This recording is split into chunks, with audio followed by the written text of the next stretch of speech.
Hello out there in Twitch world. We are adjusting. We had some updates to our software.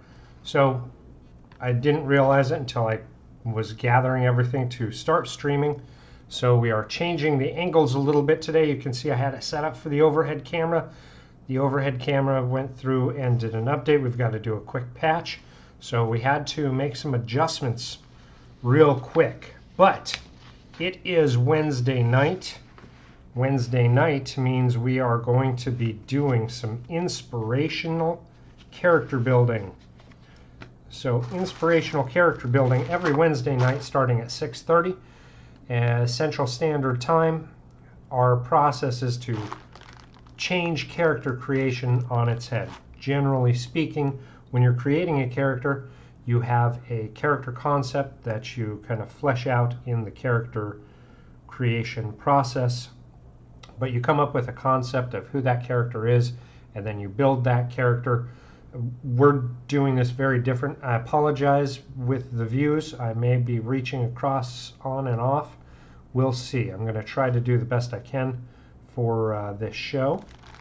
But our process is very different. We're going to pick out a miniature, and then based on that miniature, we're going to build it into a character. So we want to pretend, let's role play that we went to the hobby store, our local gaming store. Maybe we were online looking, and we found a miniature that we thought was really cool. Great detail, great sculpt, whatever the case may be. This miniature caught our eye, and we're going to build a character based on that miniature. So the first one we ever did, we built a cleric.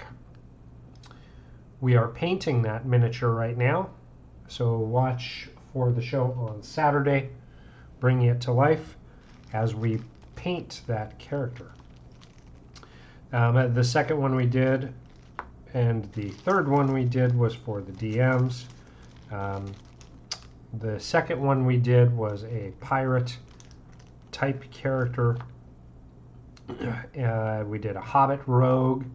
So plenty of different types of characters we've already built. So what I'm going to do is go through these miniatures here, and we are going to pick one out that is pretty cool and build a character. So this guy here is just carrying lots of stuff. He's got a staff. I want to find one that's just kind of cool looking. This one here is a gal with a big old popped collar. Very simple clothing. But interesting. Here is an old man shooting a spell. Here is a Gandalf-esque character with a big old wide-brimmed hat. Here's a fellow in full plate armor, sword and shield. Here is a gal with a rope and grappling hook. Here is a figure with a bow reaching a arrow out of a quiver. That one could be cool. I'm going to put that one to the side. Here's a dwarf with a big axe. Here is a person with a sword and shield kind of raised up. Here is, looks like a halfling with a torch. Here is a figure with a sword and a hammer. This figure is kind of a Viking-esque figure, sword and shield. This one here is a big old massive lightly armored person. And then this is a duplicate of the one we did last time. All right, so the one I thought was pretty interesting, or mentioned, was the one with the bow reaching the quiver. That's the one we're going to go with. Let's say we found this miniature in our local game store or online, and we thought it was really cool. Good sculpt, cool details. I'm into archery, so the bow and reaching arrow out of the quiver kind of speaks to me. So we're going to build a character based off of this miniature. I'll pull it out here real quick so we can give it a good once over and just start getting some details. Now I don't have the lights overhead, so I know this will be a little more challenging to pick out some of the details, but you can see that this is a short sword, a bow. It's got kind of a cloak, you can tell because of the hood just over the quiver, so it's not a cape. And then the quiver with the arrows, obviously primarily ranged because of the bow. And you could really kind of argue whether that's a long bow or a short bow. It doesn't really matter. The bow is what's important. No real big elements of armor on this figure. It looks like it's all predominantly fabric. So lots of fabric, no real armor. So that also lends me to think you could go a couple of different directions with this figure as well. So I'm going to pop it right there. Now, of course, on this show, I do things way funky.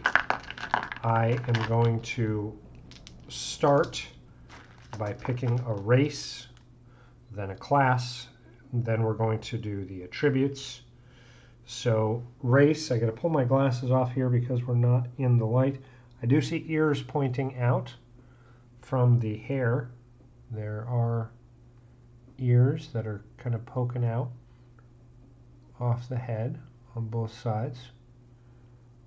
So that right there lends me to think of elf or half-elf. This one here, I'm just going to say this is going to be an elf. And then for class, you could go a lot of different directions. They've obviously got short sword and bow, so you could go fighter, you could go ranger. You could arguably do a bard. One thing that I'm thinking about, I haven't decided yet here, I just want to real quick go to look at a druid, because they can wear light armor, medium armor, shields, and then weapons, clubs, daggers, darts, javelins, maces, quarterstaffs, scimitars, sickles, slings, and spears. So no bow there. As far as their proficiency, it doesn't mean they can't use it, but no bow. So I'm kind of tied down now between ranger and fighter is where I'm leaning. I suppose you could do, if you're going to consider that a short bow,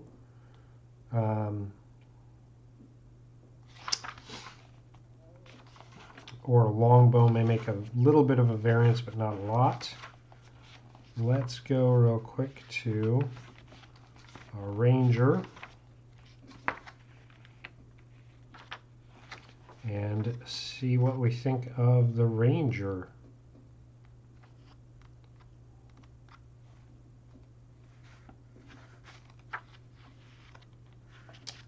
And let's see, for their features, we got light armor, medium armor, shield, simple weapons, martial weapons. Simple weapons and martial weapons. So let's check out on the martial weapons and simple weapons. Simple would be a short bow, and martial ranged would be a long bow. So there we go. We could go a ranger. Because we've gone elf, we're going to just stick super generic and go with a ranger, first level elf. Now we're going to go back to the races, into the elf.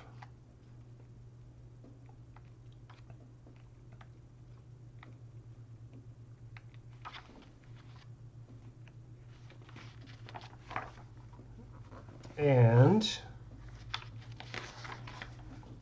we're just going to start out a little bit rolling some attributes.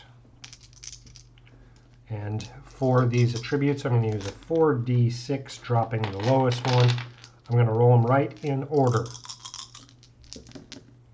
Oh my gosh. I forgot these dice are not playing nice. They are not playing nice at all. Look at this, a 7 strength. I'm going to have to change up these dice maybe. Oh, they heard me and they're changing up. A 15 dexterity.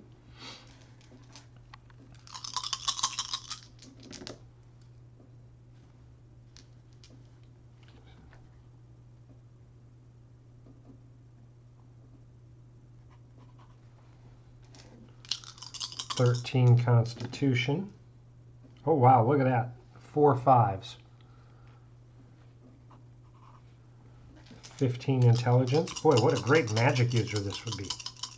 Or a decent one anyhow. Man, it looks like I have lost those dice as bad lucks.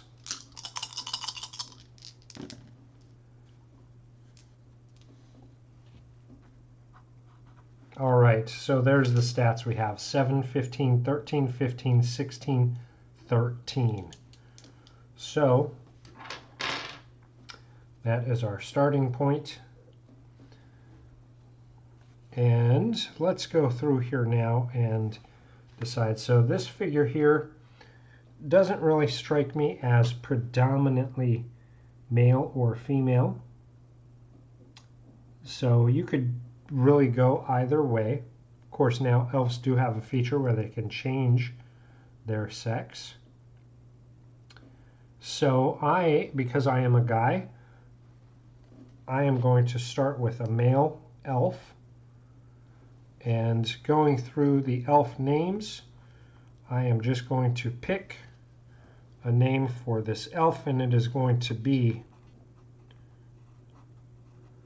Erdan.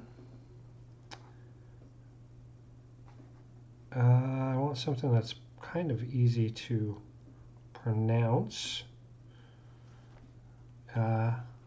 Liadon, which means silver frond.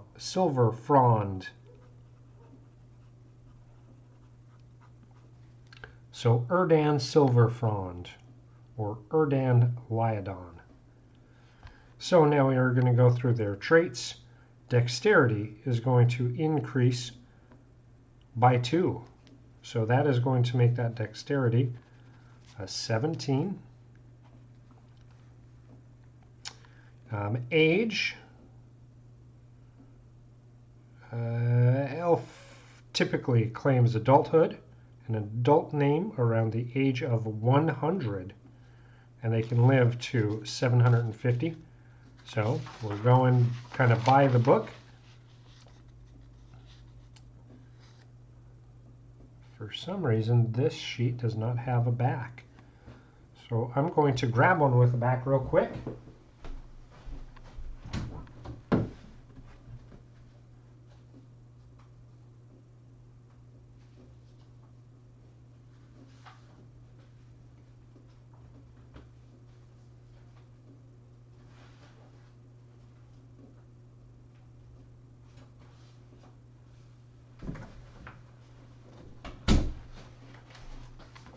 Because I tried to use a different version to kind of modernize myself. This is one that we did a review on.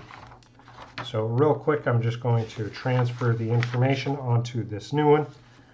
Our name is Erdan Liadon, or Silverfrond. We are a ranger. First level elf. Our stats so far: 7, 17, 13, 15, 16, 13. That's where we're at right now. We'll get that into the recycle bin. Age is going to be 100 years old. That's where we left off. Now, alignment, whether or not you play with alignment, is very much up to you. I always like to have a starting alignment so I get in the mindset of where they've been, how to start to portray them, knowing that that may change through the game. So for me, generally, elves are going to be a little more chaotic. So I am going to start this elf off as chaotic good because I do prefer good campaigns. Size is medium. Speed is going to be 30 feet. We do have in our features dark vision. So whenever our GM starts talking about the areas that we're going into in the deep dungeon, and the GM starts talking about how the ancient torches have not burned in 500 years, I can blurt out, I have dark vision. Just so he knows, I still see everything. Sorry, that's habit. All right, let's see. And that dark vision is a 60-foot dark vision. I do have proficiency with perception because of my keen senses. I also have Fey ancestry. And that gives me advantage on saves versus charm. And no magic can put me to sleep.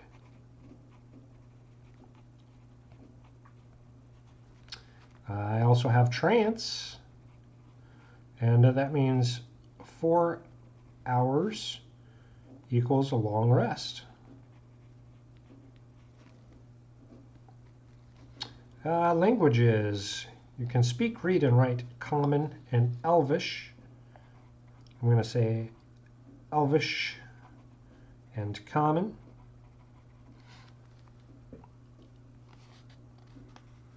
And then sub-races. So here, just sticking to the player's handbook, we have sub-races of High Elf, Wood Elf, and Dark Elf. Excuse me. I am going to go with Wood Elf. And a part of that is because I'm thinking of a ranger character. No, you know what? I'm going to change that a little bit. Because I'm looking for more opportunity for story building, I am actually going to go with a High Elf. As a High Elf, you have a keen mind and mastery of at least the basics of magic. Many of the worlds of D&D, there are 2 kinds of High Elves. One, which includes the Grey Elves and Valley Elves of Greyhawk, is haughty and reclusive, believing themselves to be superior to non-elves. So that's the kind that you often see portrayed at game tables. The other type, including the High Elves of Greyhawk and the Moon Elves of the Forgotten Realms, are more common and more friendly and often encountered among humans and other races. So that is what I am choosing to use for my basis for my High Elf. The Sun Elves of Faerun, also called the Golden Elves, have bronze skin, hair of copper, black, or golden blonde. Their eyes are golden, silver, or black. Moon Elves are much paler, with alabaster skins, sometimes tinged with blue. They often have hair of silver white, black, or blue, but various shades of blonde, brown, and red are not uncommon. Their eyes are blue or green and flecked with gold. So using that, I am going to choose that my hair is going to be, let's go with silver. My eyes are going to be green with gold specks. And my skin is going to be alabaster. So very pale and almost sheeny, almost like mother of pearl-ish to some degree. So as I paint this mini, I can put in colors that would be like reflecting around So one side possibly have some reds coming in. If it's close to a red cloak, let's say, on the other side, more blues coming in, reflecting from the sky. So things like that. You can work in a lot of colors. For me as a miniature painter, that's important. And then intelligence score is going to increase by 1, making that intelligence a 16. And then elf weapon training. So you have proficiency. This is important. Proficiencies here are going to be, and I'm going to cut those off here a little bit, long sword, short sword, short bow, long bow. Note those weapon proficiencies. So even before you get to the class, let's say we wanted to keep this a druid, they could still be proficient with that bow, whether it's a short bow or long bow, however we wanted to play that out. If we wanted to make this a druid, we could by keeping it an elf. They would still be proficient with the bow. So something to think about. And then we do get a cantrip. We get a cantrip of our choice from the wizard spell list. So I'm going to add that in. One cantrip from elf heritage. And then extra language. We get to pick one extra language that we can speak, read, and write. So I am going to say that this elf, being a high elf, also learned, let's say, they also learned gnome languages.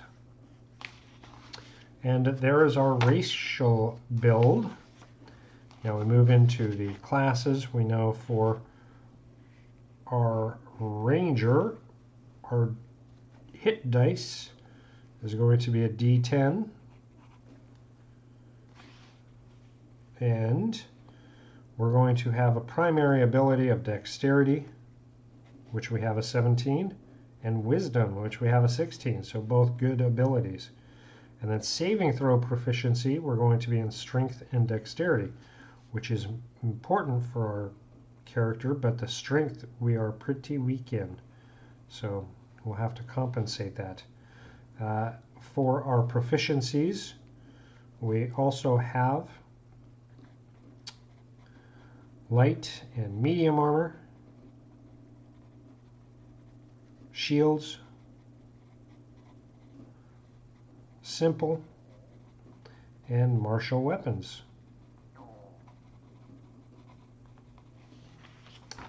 All right. And then we get into the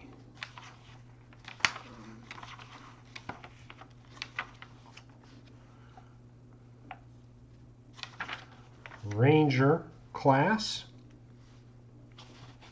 And some interesting things to think about is there are many different types of rangers. However, for this character, I'm sticking out of the player's handbook only. So they're deadly hunters, independent adventurers, which doesn't work well with a group, but we'll get to that independence there.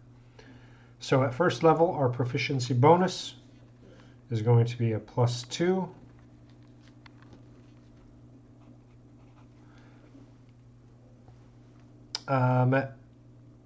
We don't have any additional spell slots at this point. So until we hit second, we'll know a couple of spells and get a couple of spell slots. Our hit points are going to start at 10 plus our Constitution modifier. So we'll go through now. We're done adjusting the rolls. We'll go through and put in what those bonuses are, what those modifiers are.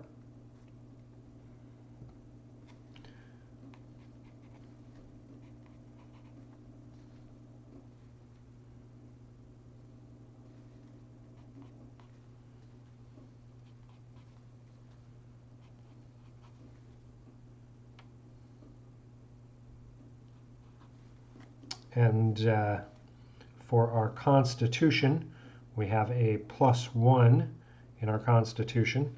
So our hit points are going to be 11. We got our proficiencies, we got our saving throws. Now we do get to choose 3 skills from animal handling, athletics, insight, investigation, nature, perception, stealth, and survival. So because I struggle with my strength, I am going to choose athletics as one of mine because I know I need all the help to strength I can get. So not having a lot of muscle mass, we're going to try to be as athletic for like endurance and things that we can.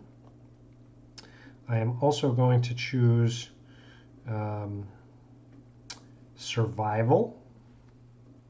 Because I'm a ranger, I'm hoping for lots of wilderness kind of encounters and opportunities to show my skills.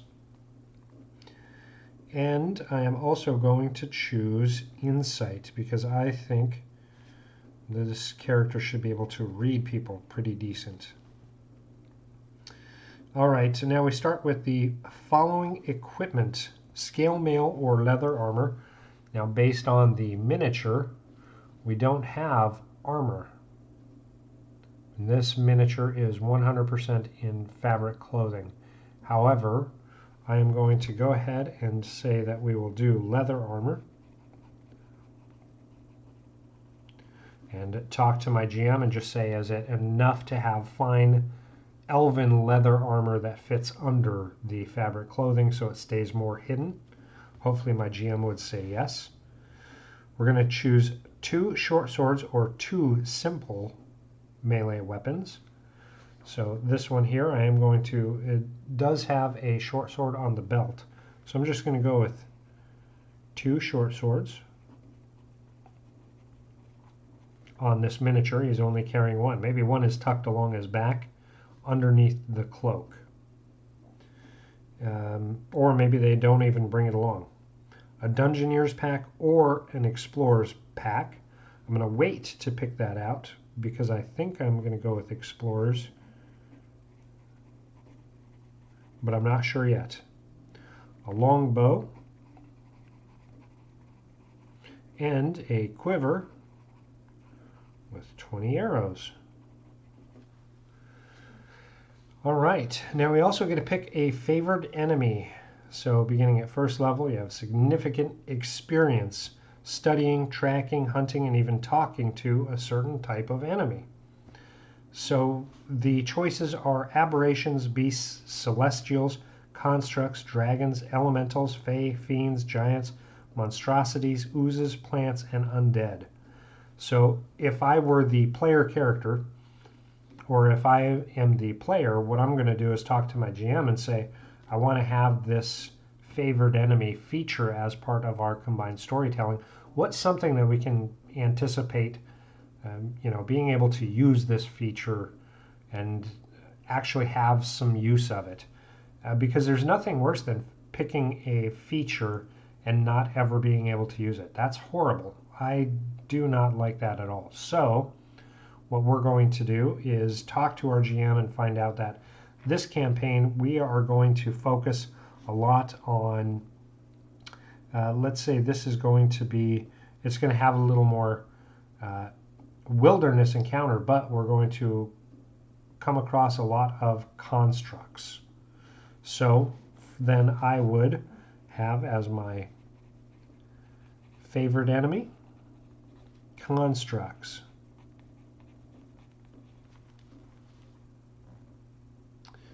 So additionally, you can choose 2 races of humanoids, such as gnolls or orcs, as favored enemies. So I like the thought of having talked to my GM and say, even though you're going to be traversing the wilderness and going from ancient site to ancient site, constructs are going to be a common theme or a common thing that you're going to encounter. So that way I get to use it. So I do have an advantage on wisdom survival checks.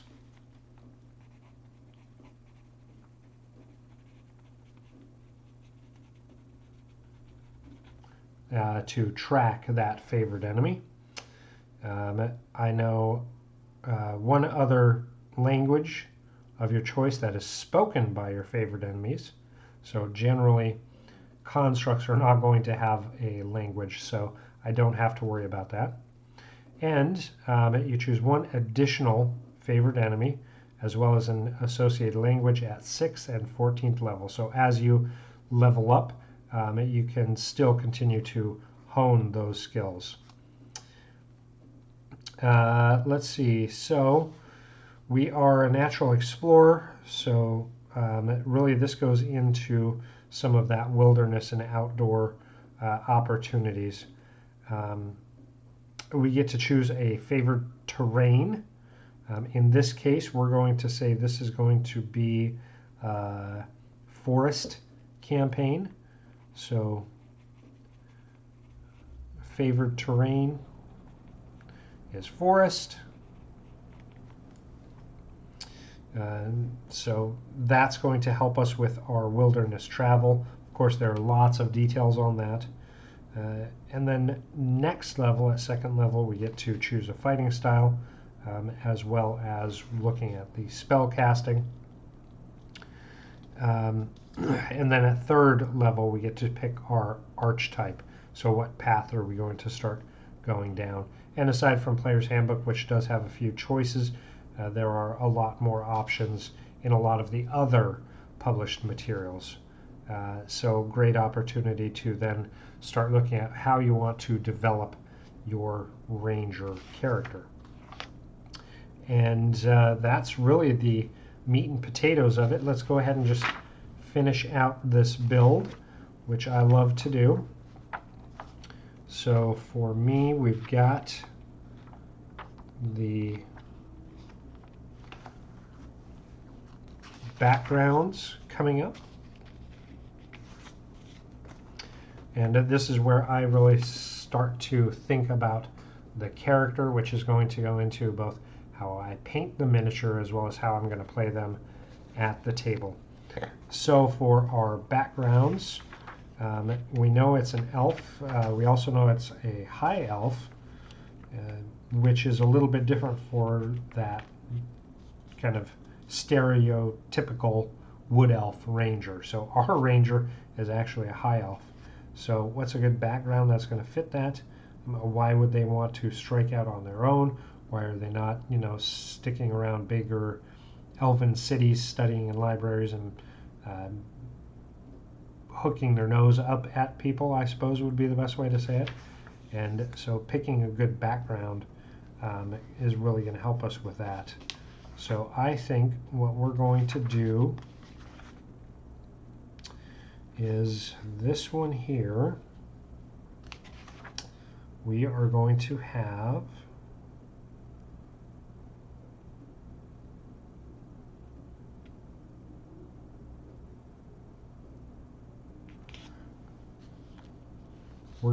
them be an outlander, which explains why they became a ranger. So with that, basically, you grew up in the wilds, far from civilization and the comforts of town and technology. You've witnessed the migration of herds larger than forests, survived weather more extreme than any city dweller could comprehend, and enjoyed the solitude of being the only thinking creature for miles in any direction. The wilds are in your blood, whether you were a nomad, an explorer, a recluse, a hunter-gatherer, or even a marauder. Even in places where you didn't know the specific features of the terrain, you knew the ways of the wild. So we're going to get some skill proficiencies in athletics, which we already have, and survival, which we already have. We are going to get tool proficiencies, one type of musical instrument. So for that, we will say this is going to be, let's say this is going to be a pan flute. We get a language, one of our choice. So for this one, we are going to actually choose Primordial, because talking with the GM, knowing that we're going to be traversing the wilds, looking at ancient places, as we mentioned earlier, ancient civilizations, things like that, ruins and such, Primordial could come in very handy. So equipment, we'll also get a staff. My miniature just doesn't carry it, he leaves it behind. Hunting trap, a trophy, which that is going to be a claw from a creature that it killed, maybe a griffin. Set of traveler's clothes,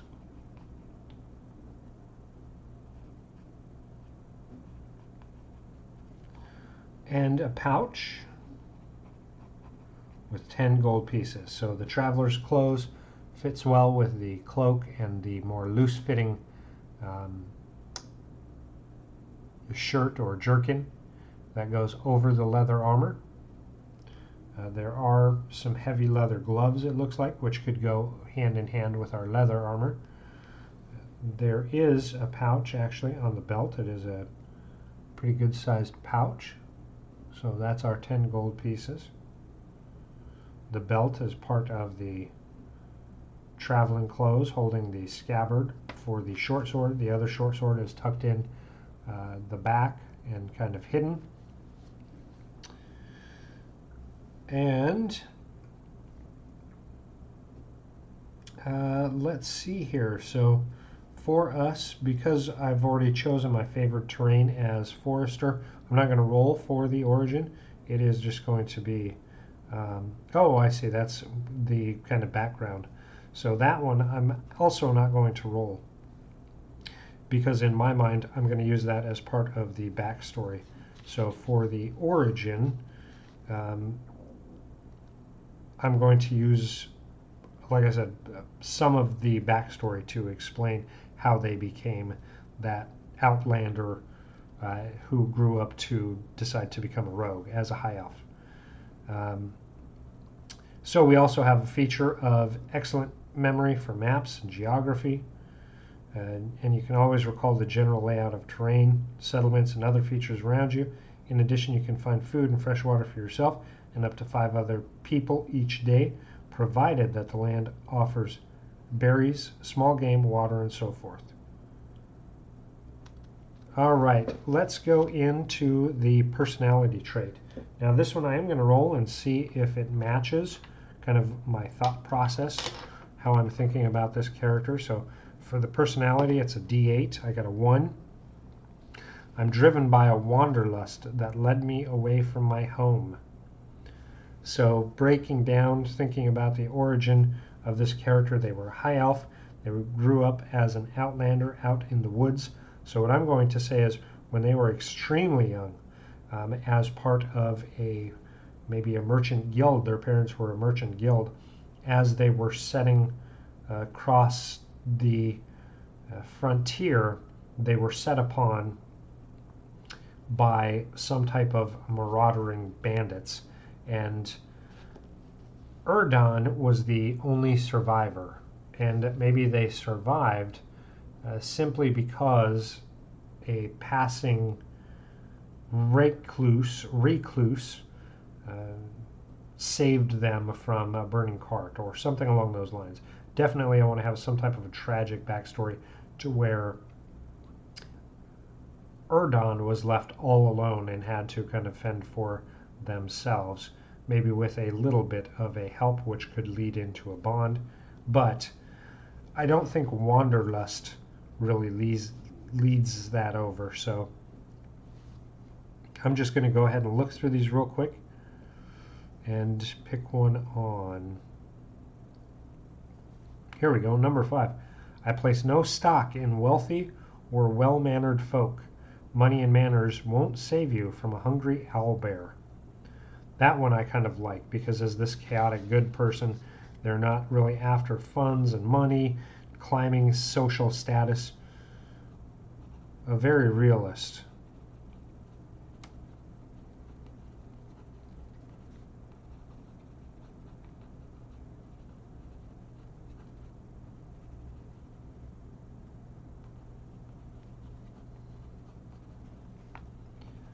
That one really strikes me as what this character could be.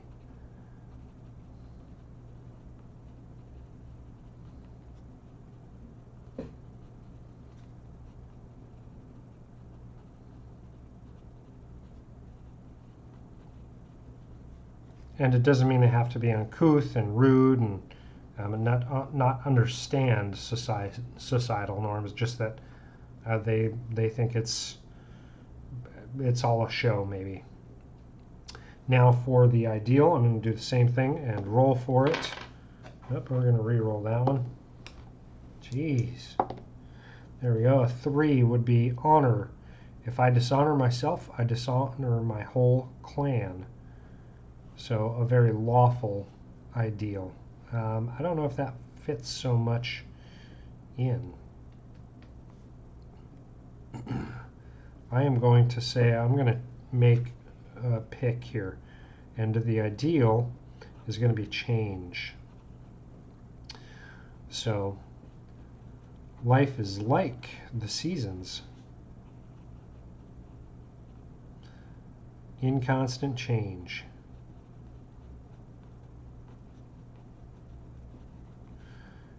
And we must change with it.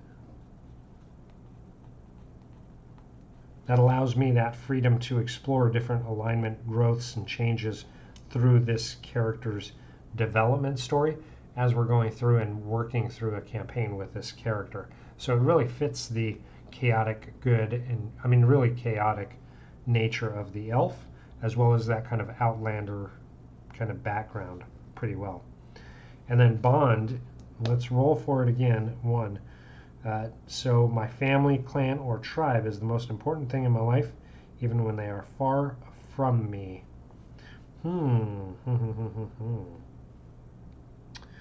I actually think I like that one, because I think Erdon is on a mission to discover who he is and where he's from. He knows he doesn't belong with the hermit rescuer of his youth. Maybe that hermit was a Goliath on its way through the forest back up to the mountains, who raised them as that outlander background. Erland knows he is not part of that tribe, so he is trying to find the clan that he does belong to, even though he'll still have a bond to the Goliath tribe that raised him. So I do like that one there.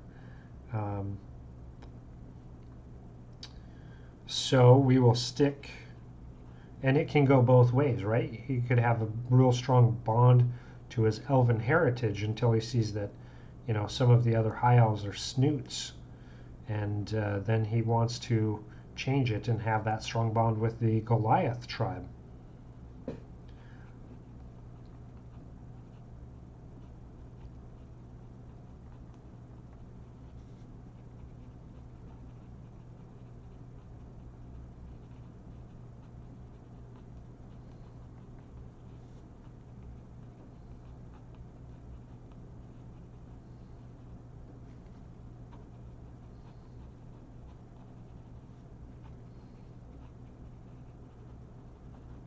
So yeah, I like that. I like that as a bond.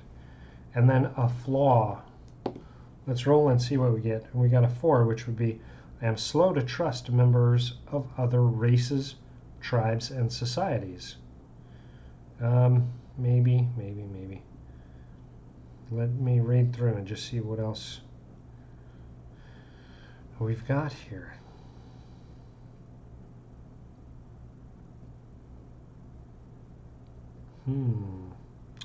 So I do like this one here of there's no room for caution in a life lived to the fullest a little bit because of that chaoticness. But I also think someone who is adept at hunting really understands caution and patience. So I'm, boy, this one's kind of tough. I don't want to have trust issues with other characters around the table. But I do have a good perception. So maybe we'll start with that one, whatever we rolled, and just see how it plays out at the table. I just don't want it to cause in-player conflict.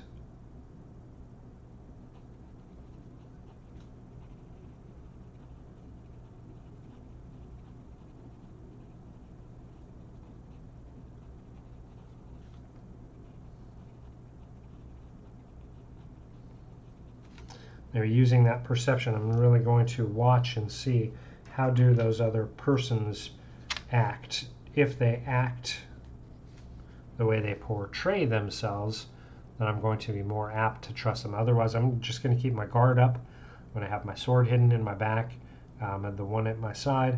I'm going to be ready to go should I need. And yeah, I think I am going to keep that Explorer's pack.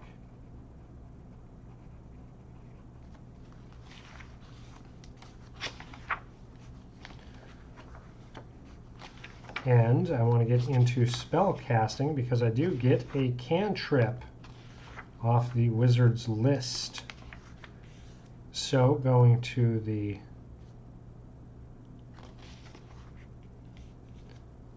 wizard spells and the cantrips,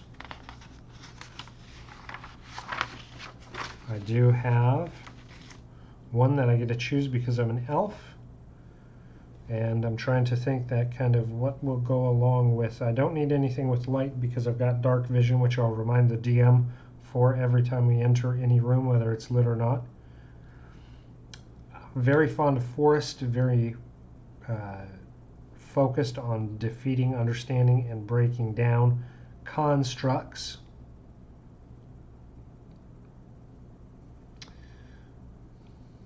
I don't need to worry too much. I've got a bow and a short sword, so I'm not super worried about offense. So Blade Ward might be a good one.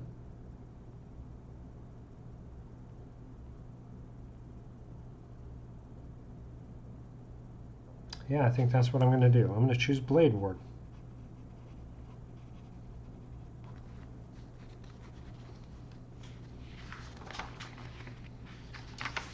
And then, let's see, we're doing okay on time. So, backstory. Let me bring over that name is Erdan Leodon.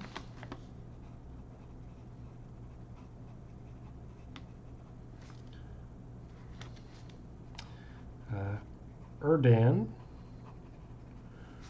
whose parents were guild members,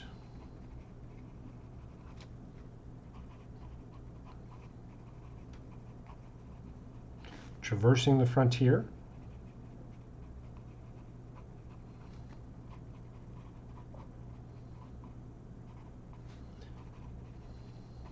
was the only survivor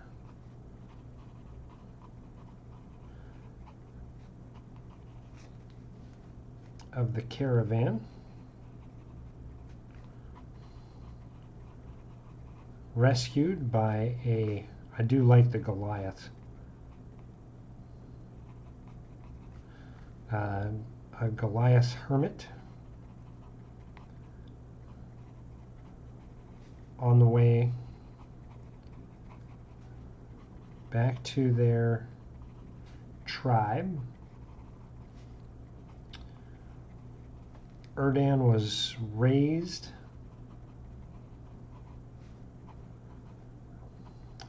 by the Goliaths.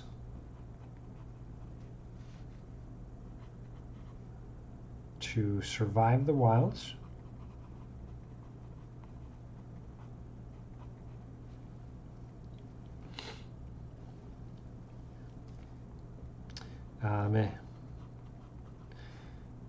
After reaching adulthood,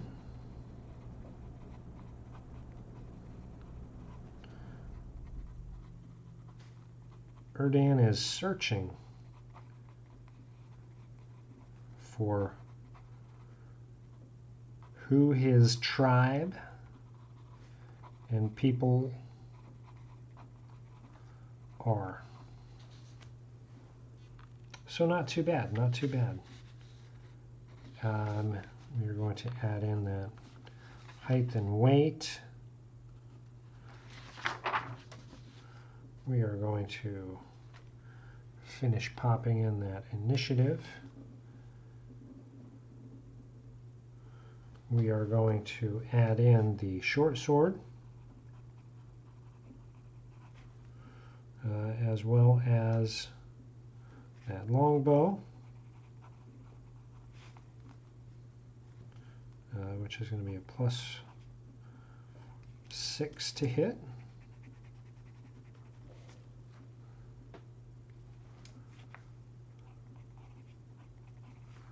And then a 1d6, 1d6.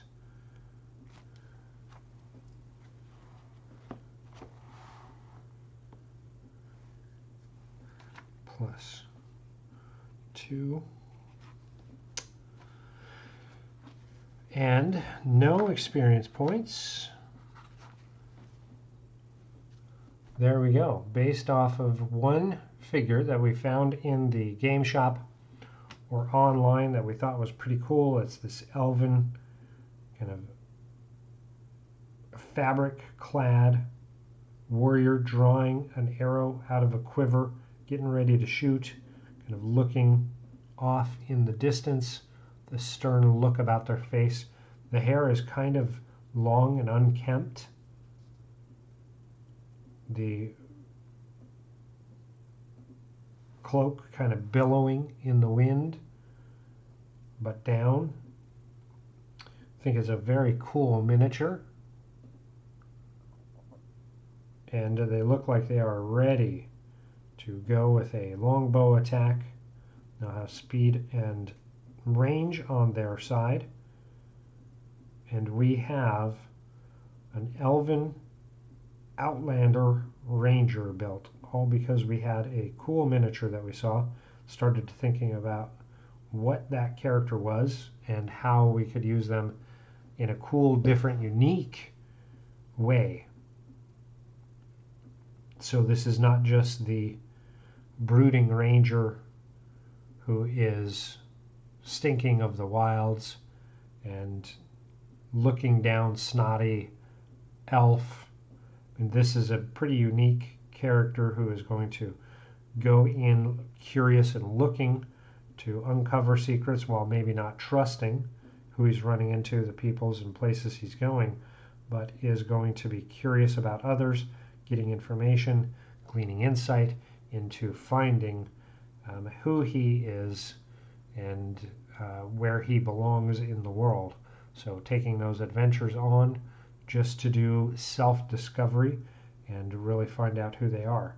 We've got a good bond with a Goliath tribe that may come up. The GM may decide to bring up that Goliath who saved them and the Goliath tribe. We do know it's going to be kind of featured heavy in the wilds, especially forest areas. Speaking with our GM, we understood that there are going to be like ancient aspects of the game world that we're going to be exploring, so my primordial could come into hand with that. I picked gnome as a language because I was thinking about constructs. Who better to know about constructs than gnomes? So with my favorite enemies of constructs, I can bring information or pull information from gnome knowledge, gnome NPCs, gnome writings. Great opportunity for me to allow my GM to build a lot of story hooks, locations, encounters, and NPCs based off of the character development process that I did.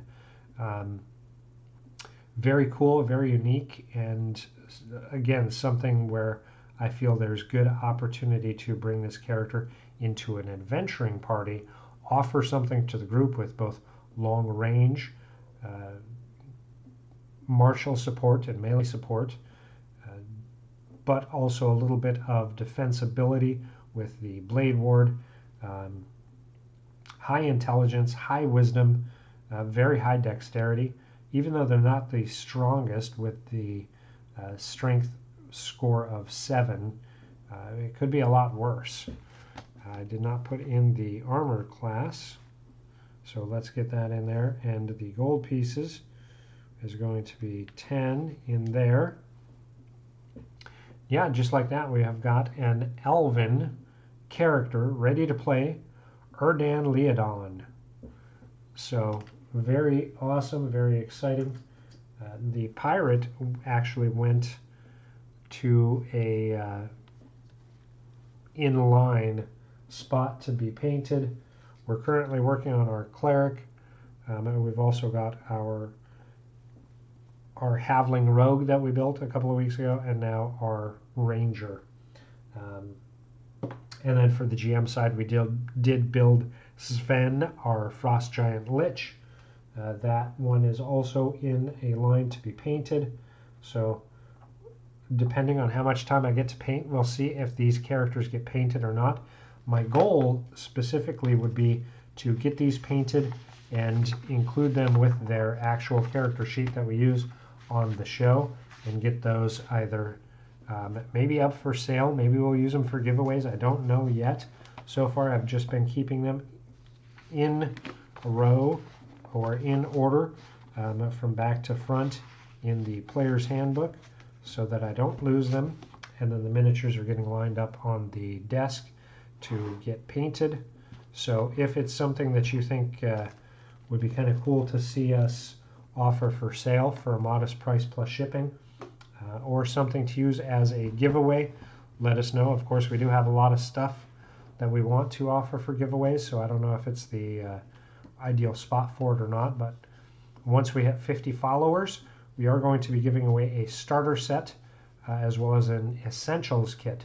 So if you're interested in free stuff, don't hesitate. Share the link to this channel. We would love to be able to grow and develop and keep going. I did not have my stream manager open, so I didn't see if we have any chats. It does not look like we've got any chats going, so thank goodness I didn't miss anything. Next week we should be more overhead again. However, if you like this format, kind of seeing it from the side, drop a comment if you're watching this VOD or watching it on YouTube. We're going to be playing with a few different angles and ideas and everything, sometimes driven by technology like the update timing of our apps. So let us know what you thought of the format.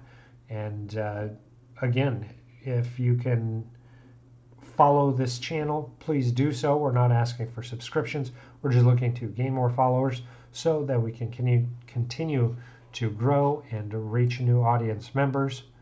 And of course, we want to have as much opportunity to grow as possible. We thank you for your support if you have followed us. If there are questions, comments, or concerns, be sure to check out all of our socials where you can reach out to us via Facebook, via email, via Twitch, via Discord, via Patreon, and send us ideas, thoughts, anything at all that you have desire to do or for us to cover. So thank you for the stream. I had a fun time. I hope you did as well. Character building and development is something that I strongly believe in as a forever GM. I think every player could really benefit from changing up how we look at characters, how we build them, and of course how we use them in design, primarily thinking of the campaigns that we're going to be playing in, the stories and one-shots that we're going to be playing in, and the others that we're going to be playing with. So I hope this has helped in some ways. Have a great night. Be sure to catch us on Saturday when we continue to paint on our cleric as well as some other miniatures. Until then, have a fantastic evening. Make sure to leave a comment and let us know where will your adventures take you.